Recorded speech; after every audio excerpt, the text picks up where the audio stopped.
Apa sih yang terjadi ketika kamu menolak bakat spiritual?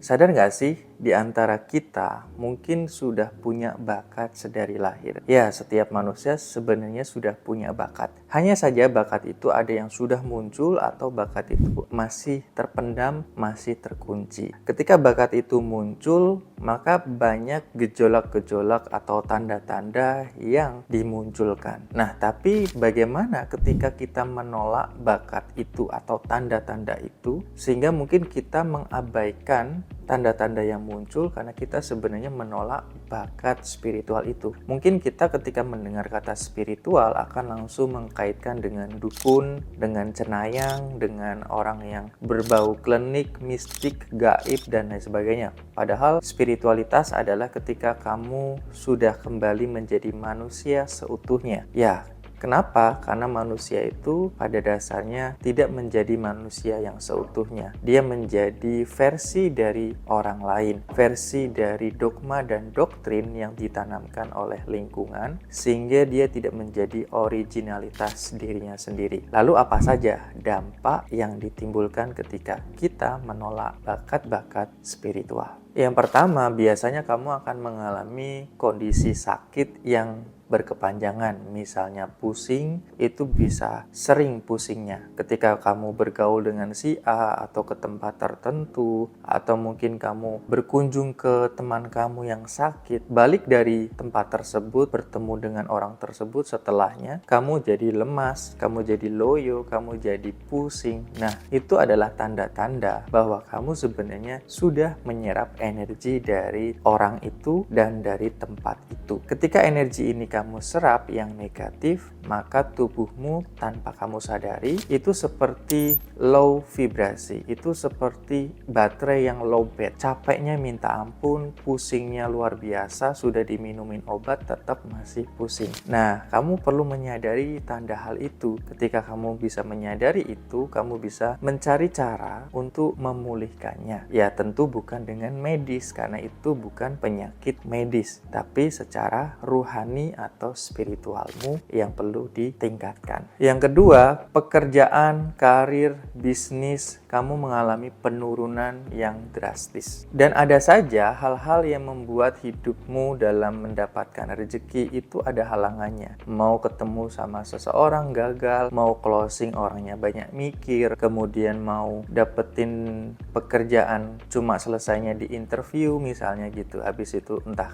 hilang kemana. Hal itu menandakan kamu belum layak untuk mencapainya. Ketika kamu belum layak untuk mencapai hal tersebut, ya pasti akan banyak kegagalan yang kamu dapatkan. Tapi ketika kamu sudah layak, maka semua itu pasti mudah untuk kamu dapatkan. Ketika kamu mengalami kegagalan dan kok kayaknya jarang berhasil, jarang beruntung, jarang dapetin keajaiban, hidupmu kayaknya kok stuck di situ aja. Nah, hal ini perlu kamu sadari dulu bahwa biasanya ada sesuatu yang kamu tolak, dan yang kamu tolak biasanya adalah dari nurani hatimu atau intuisimu. Ketika kamu menolak intuisimu, mengabaikannya, ya maka kamu akan mendapatkan konsekuensi, yaitu sebuah hal yang tidak mengenakan. Apakah jaminan ketika kita mengikuti intuisi itu akan baik-baik saja? Menurutku tidak ada jaminannya. Kita hanya akan dapat pembelajaran, dapat sesuatu yang lebih baik ketika kita mengikuti intuisi, karena intuisi merupakan jalan yang terbaik untuk mencapai pencerahan. Yang ketiga, muncul banyak penyakit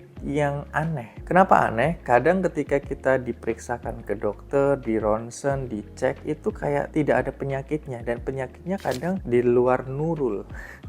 Karena itu biasanya penyakit langka, penyakit yang jarang sekali diderita oleh seseorang. Kemudian kamu mungkin dari penyakit satu itu merembet ke penyakit-penyakit yang lainnya. Nah, ketika kamu sudah berusaha secara medis, kok hasilnya belum maksimal, coba kamu melakukan secara non-medis atau ruhani, spiritualmu, energimu dibenahi. Karena memang penyakit muncul itu sebagai alarm bahwa apa yang kita lakukan itu salah. Ibarat ibaratkan kita punya mobil, kemudian bensinnya habis, tapi kita gas terus. Lama-lama rusak mesinnya, lama-lama jebol juga mesinnya. Ketika udah jebol, kita masih gas terus. Akhirnya jadi nggak bisa dipakai, malah makin parah. Ya itulah diri kita. Terkadang kita tidak menyadari sinyal-sinyal yang dikirimkan tubuh untuk kita belajar menyadari ke dalam, memahami apa yang perlu kita tingkatkan, yang perlu kita perbaiki. Karena ketika kita sudah meningkatkan dan memperbaiki diri sendiri secara fisik dan secara rohani, secara spiritual tadi, itu kualitas hidup secara kesehatan, secara finansial, keluarga, hubungan kita dengan diri sendiri dan hubungan kita dengan Tuhan itu pasti lebih harmonis. Kemudian yang keempat, banyak perpecahan yang kamu alami. Misalnya kamu konflik dengan teman kamu,